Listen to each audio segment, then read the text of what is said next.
At the end of the 1980s, a horrible murder took place. It was worse than you can ever imagine. It was so gruesome that the investigators refused to release information to the press. In the middle of the day, in a small village in Russia, laid a newly bought house. It was bought by a 29-year-old woman named Amanda Bransnovich. The reason the house was sold was because the lady who lived there before had heard a weird creaking noise that made it impossible for her to sleep. But it was fixed shortly before Amanda moved in. But after the moving was finished, the creaking came back. She tried to find the creaking source, but whenever she found what may have been the source of the sound, it disappeared.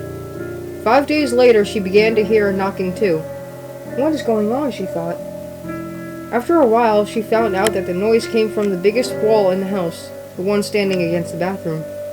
She couldn't make sense of a damn thing. She looked into the bathroom, but all she saw were blue tiles of marble reflecting the lamp hanging from the ceiling.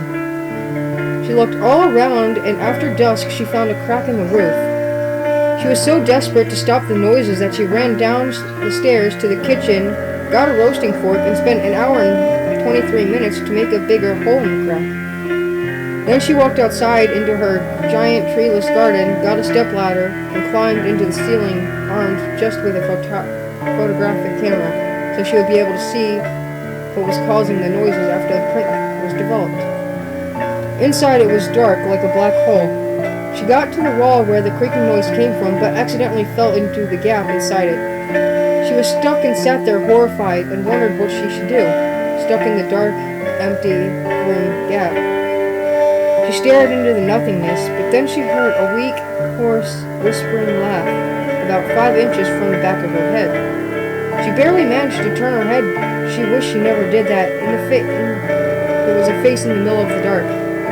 She got out her camera, only slightly able to see what was producing the menacing noise, and hit the shutter button as quickly as possible before being frozen in fear. She was found dead 2 hours later, her charred corpse seemingly incredibly mutilated. The face of a scream was stuck on her face, preserving the state she was in right before she died. It was believed that the whole slaughter of the young woman went on for a grueling 20 minutes. The cause of death was covered up, and the only definitive evidence, the photograph which she took with her camera, was not revealing to the press. When the police looked at the image, they could barely make out a face in the photograph, but the face was clearly not of a human. The mouth was elongated, the eyes were too large and unnatural, and the general facial anatomy of the creature in the camera was all wrong. When the police tore down the woman's house from top to bottom, absolutely nothing was found, which suggested that such a woman had never lived anywhere near the area where the photograph was taken. The case was declared unsolved. It was not until 2004, long after the collapse of the Soviet Union and the beginning of the freedom of the press in the country, was the case brought up again. A relative of Bransnovich led an inquest into the photograph, and the police gave the archive to the family. After a large amount of waiting, her loved ones finally had the photograph in their hands. This was what they saw.